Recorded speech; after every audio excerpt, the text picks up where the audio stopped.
Discover the Federation, a non-profit powerhouse making a global impact. Our mission is fueled by passionate volunteers and dedicated donors.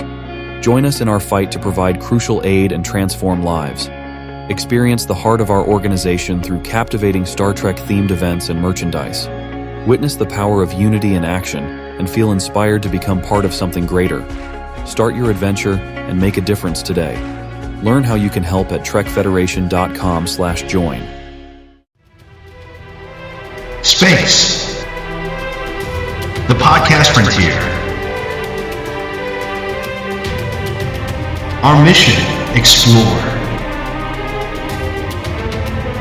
the Trek universe. Orbiting overhead, Earth Station 1. Vessel on approach.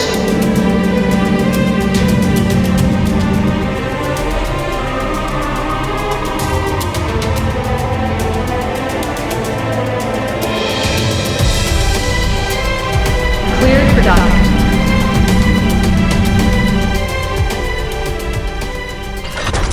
This is Talkin Bout Trek.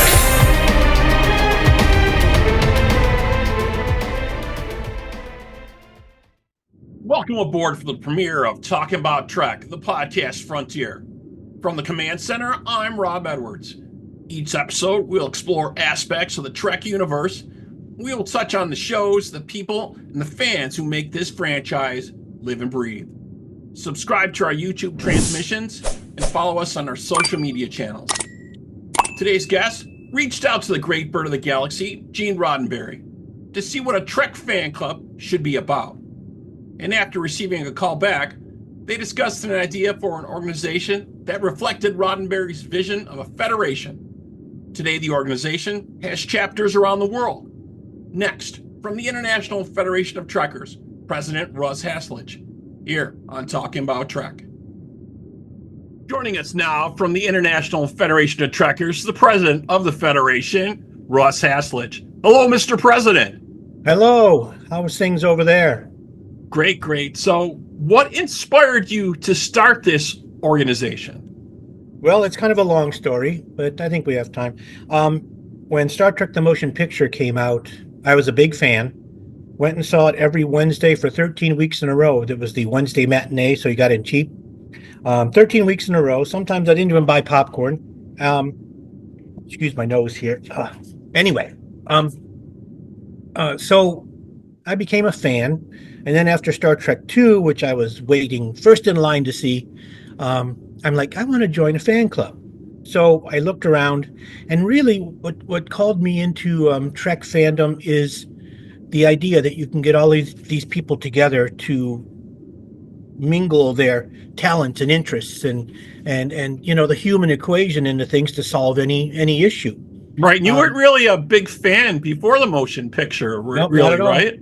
Yeah, when it was on in the 60s, I was out playing ball. I wanted to be a ball player. It's just the way I am. So, and then when the first movie came out, I got hooked. After Star Trek II, I decided, you know, I didn't like any of the organizations that were out there. So I just took a shot, called Paramount, asked for Gene Roddenberry, got through to his office and heard he wasn't there. And at the time, I'm like, well, at least they're very polite in, you know, shushing me off. Right. You couldn't get through like that today. Yeah. You know. And so they took my info, and about, I don't know, week and a half later, I got a phone call at home, and it's, hello, Russ, this is Gene Roddenberry. I'm like, get out of the city. You're lying. Right. What was his reaction to you when you kind of told him a little bit about what you were thinking about? Were you thinking about that right away to do something like this, or? I told him my story, the same story I just told you.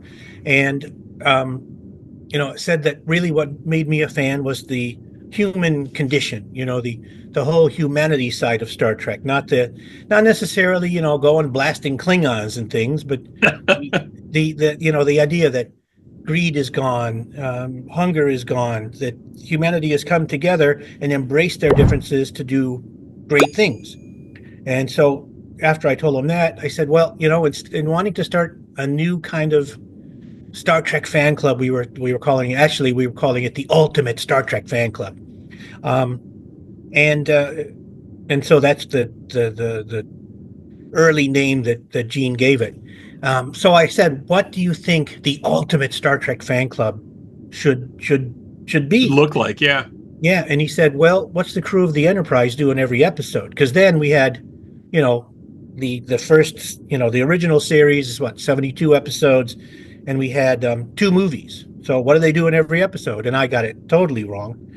It really came out to Gene said they go places and help people.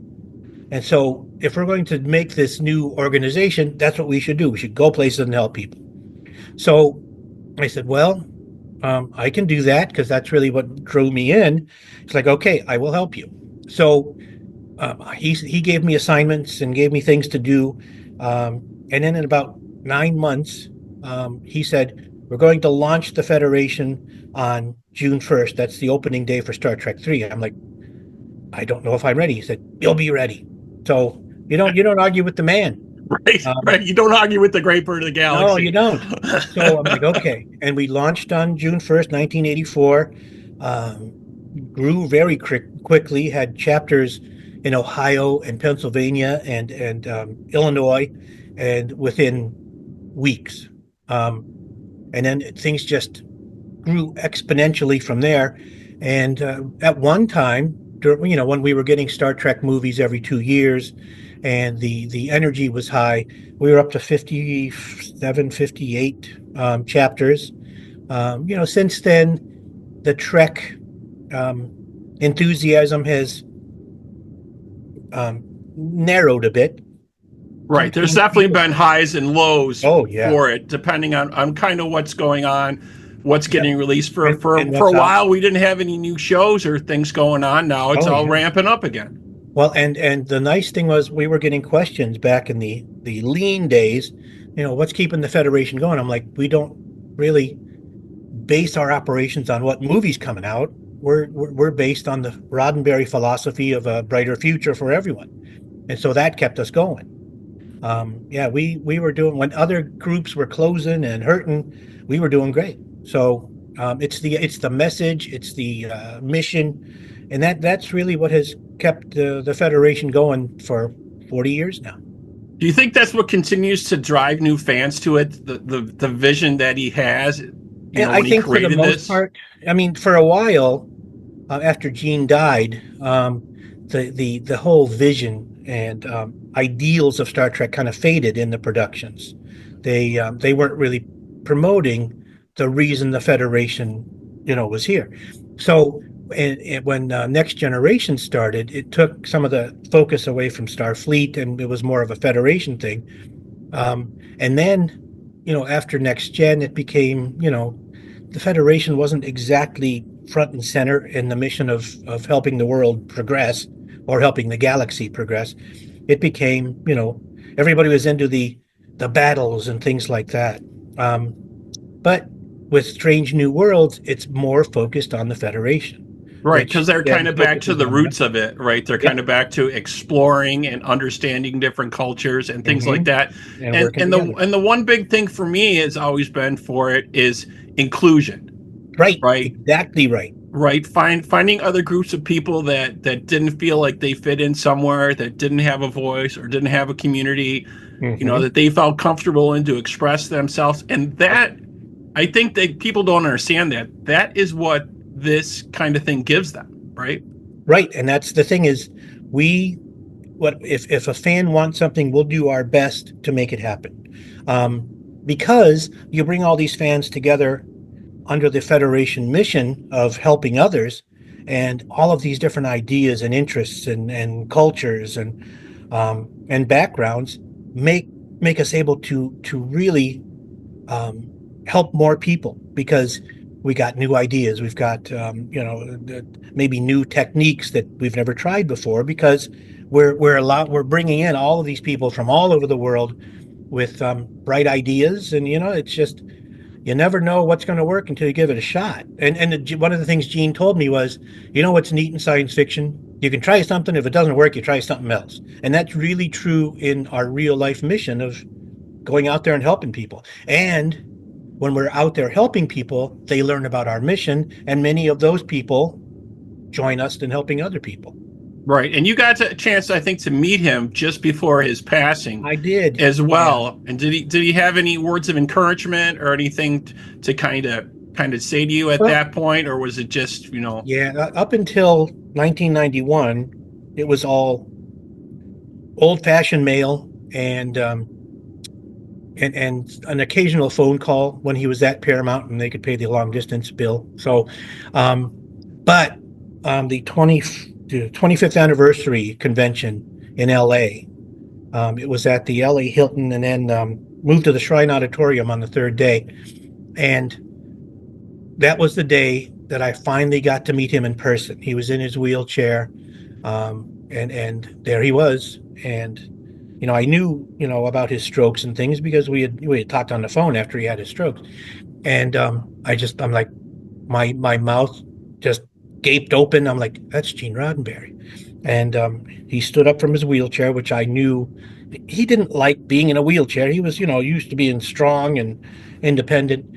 And he stood up and he put out his hand to shake my hand, and that was fantastic. And he said, keep going, don't stop.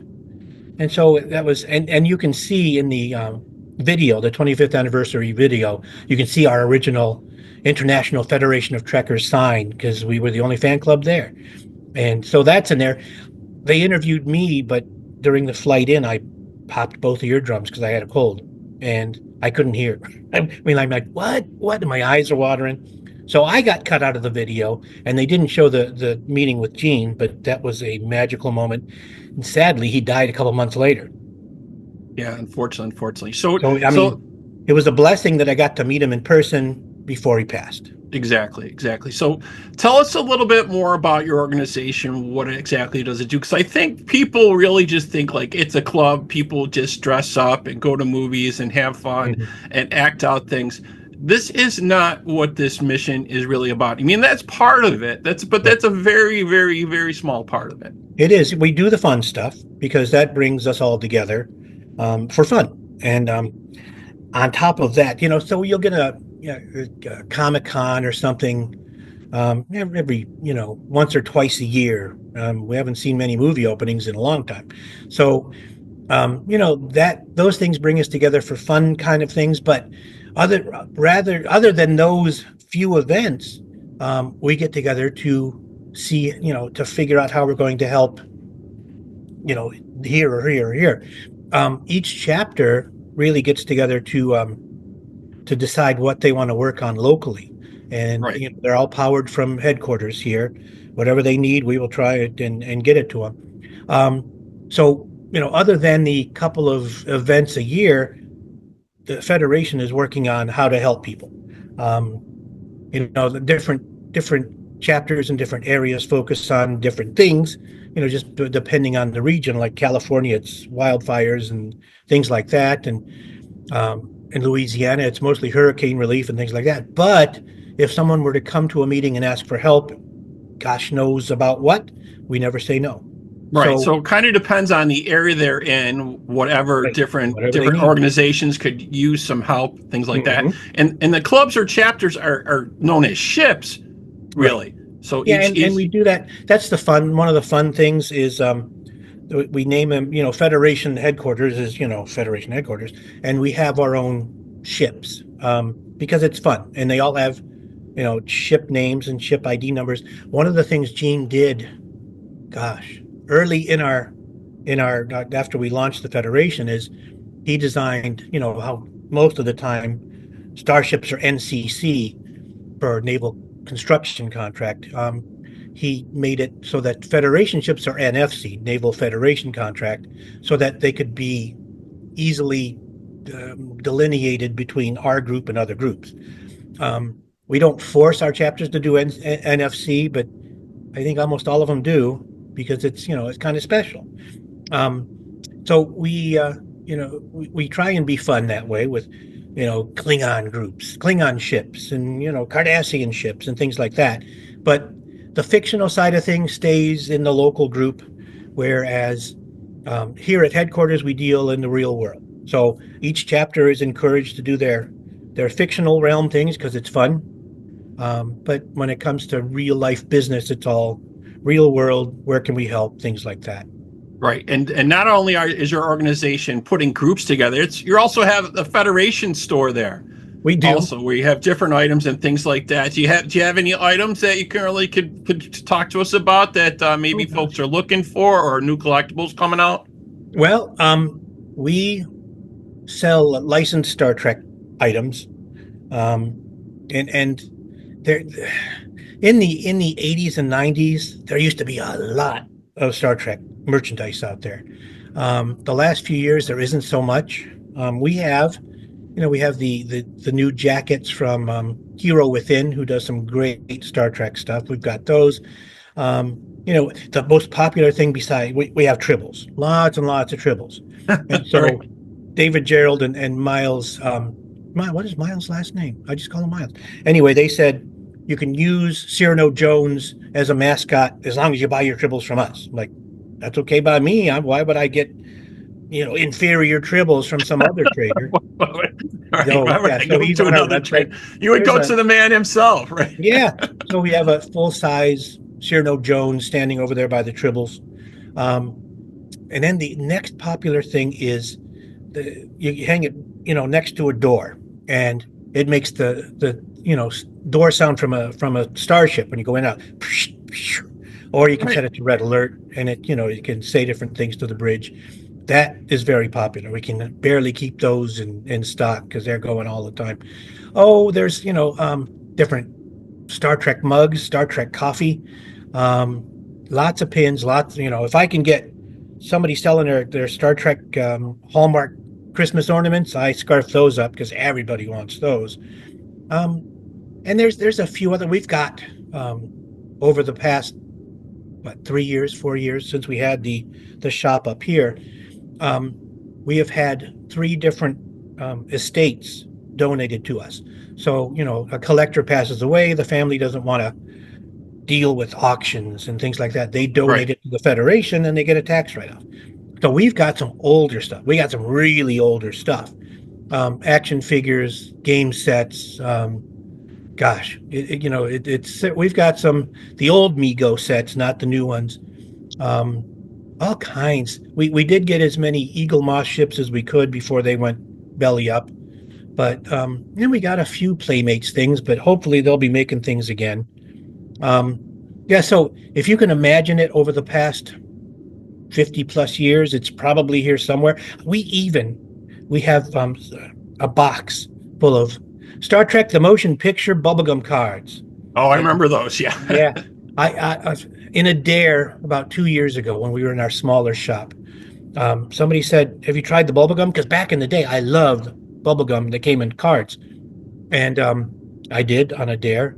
It was awful.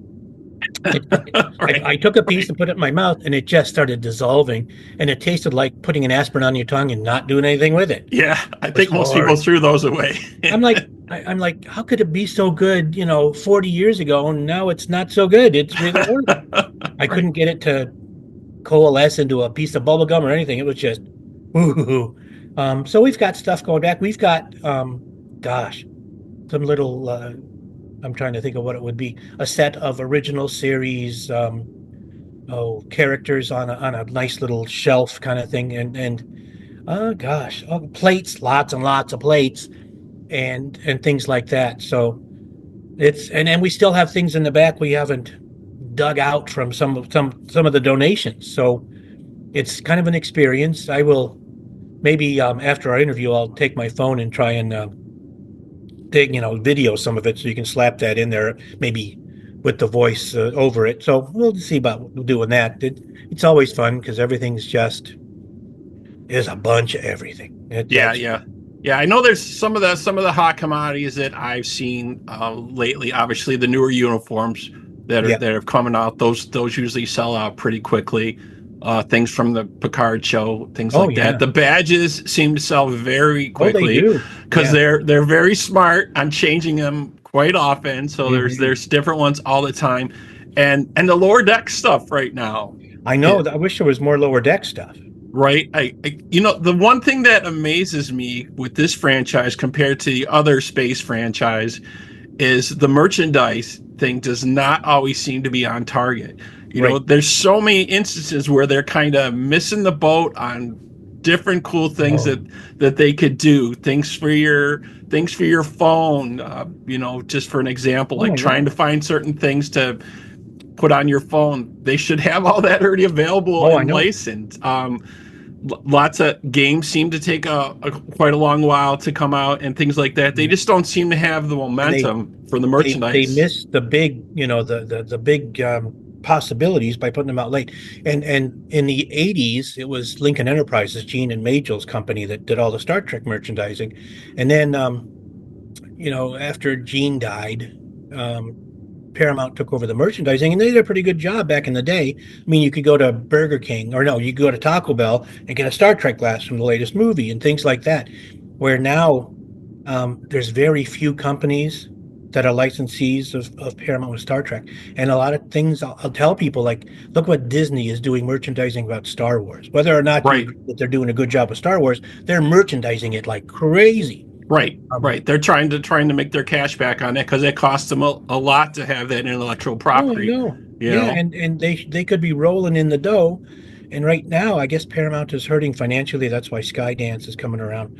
So, so I'm hoping with the Skydance merger or takeover that we will go back to the days of really giving the fans what they want, and Paramount and Skydance making a lot of money doing it.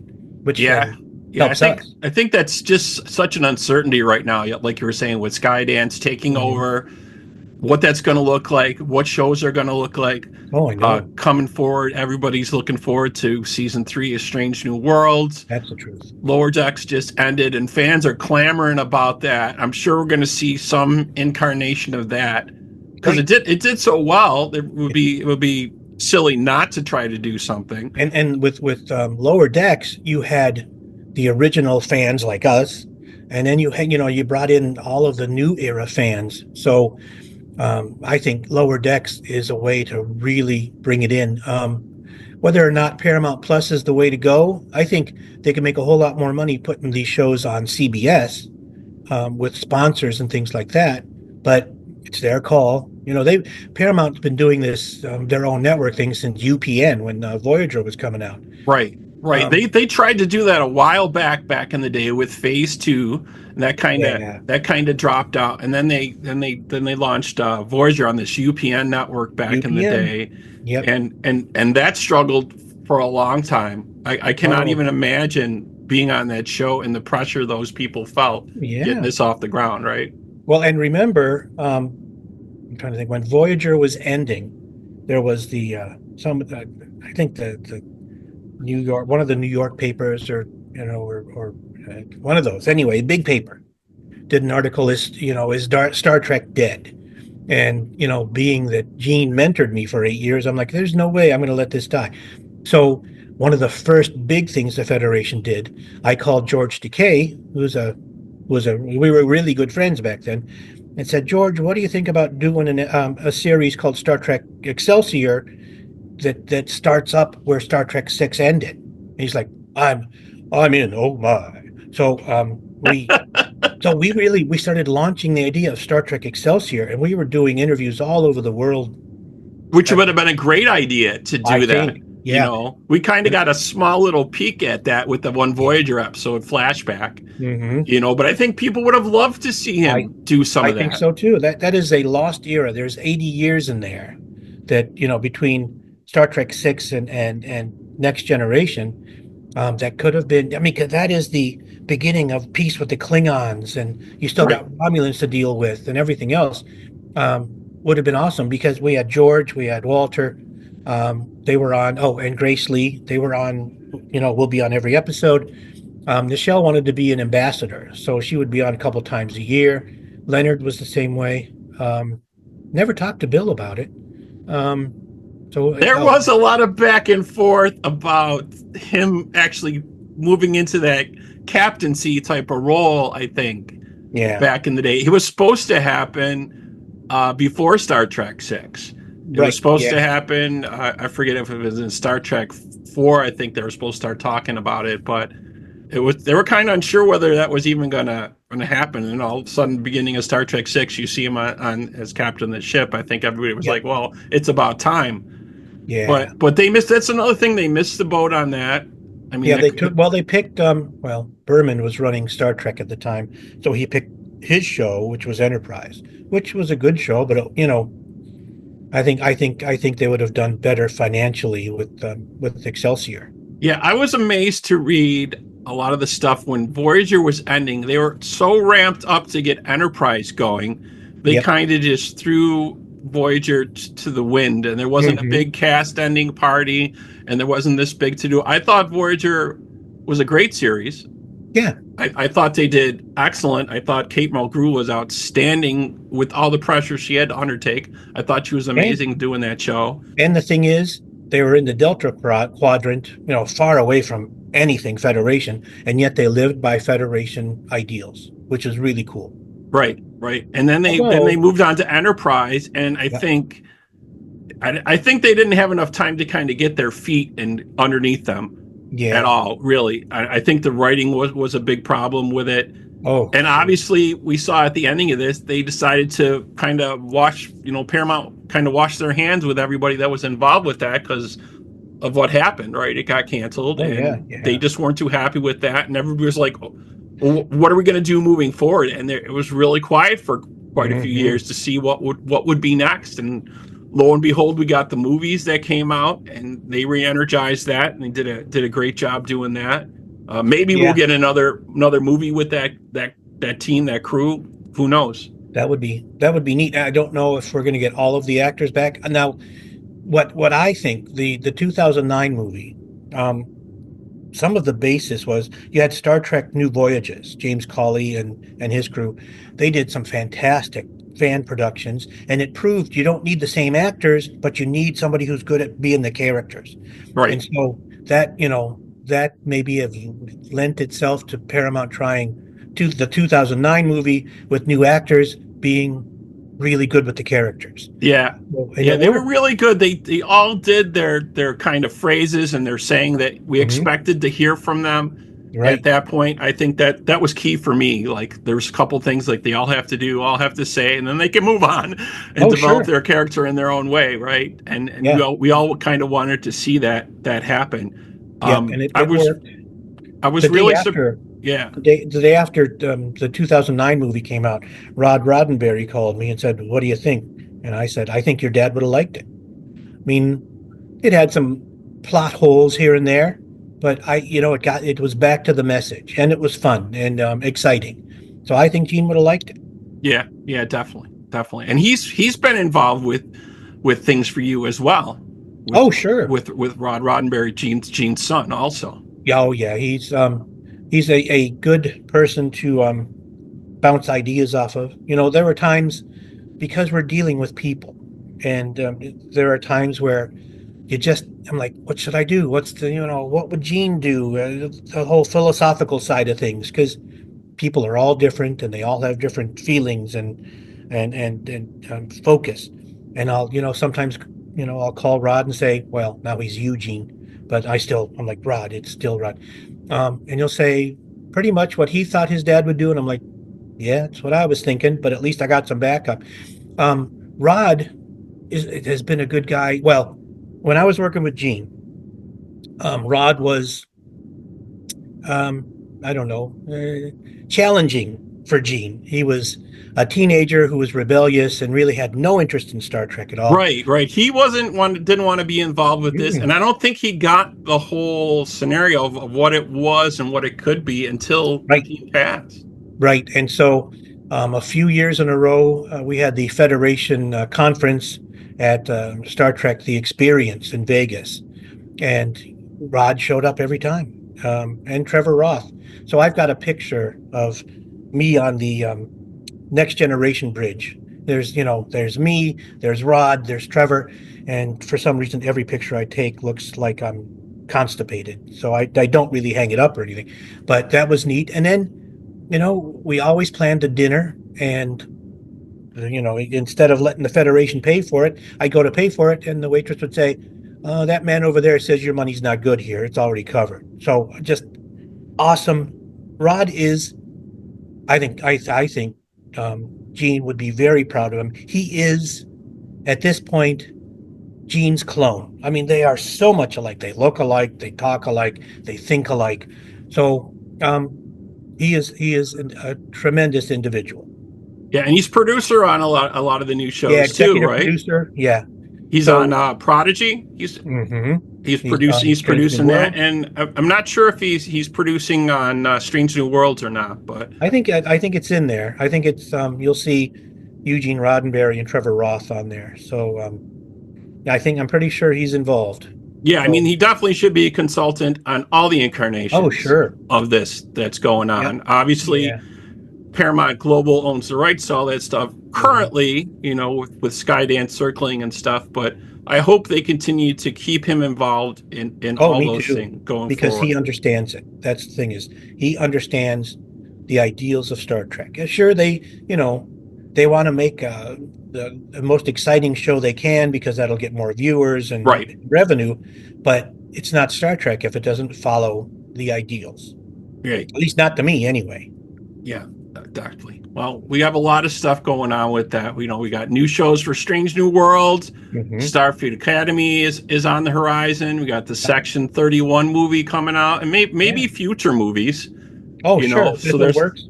there's a lot of different stuff. I So mean, maybe they'll think about a Lower Decks movie or something. That'd be awesome. yeah, people are clamoring for more of that stuff. They're supposed to be doing some type of like live action comedy. There's been talk about Yeah. doing something, and Tawny Newsome is supposedly writing on that.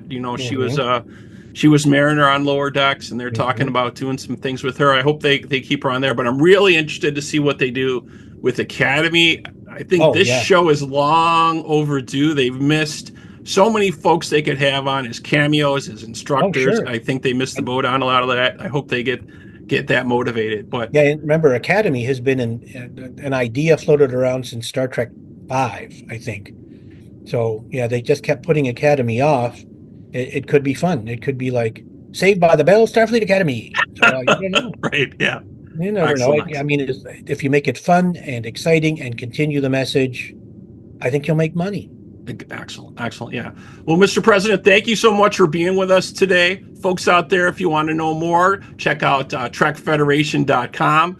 See how you can join the Federation. You can check out the Promenade for some of their best-selling collectibles and trinkets that the Federation out there offers. So very, very cool. So great. Yeah, your purchases help drive the charity side. So it's once we pay the rent and the electric bill, everything else goes into the charity side along with donations that were given to the charity side. So you're helping in many ways if you're joining the Federation or buying your fun stuff from the Federation. So we are always here to answer questions and tell people about us, and we are very proud to be the sponsor of what you talking about, Robert? Talking Bout Trek. Yeah, yeah, that'll do it. So we would get Gary Coleman, but he's no longer with us. Yeah, unfortunately. Yeah. No. Right. Well, it's great. I am honored to be the first guest on your show, and I'm very honored to be the main sponsor of Talkin Bout Trek. Thank you so much. And thank you everyone out there for watching and listening. We hope you join us for our next show. Until then, remember, one person with a vision can make a difference. Thank you so much, Mr. President. You're welcome.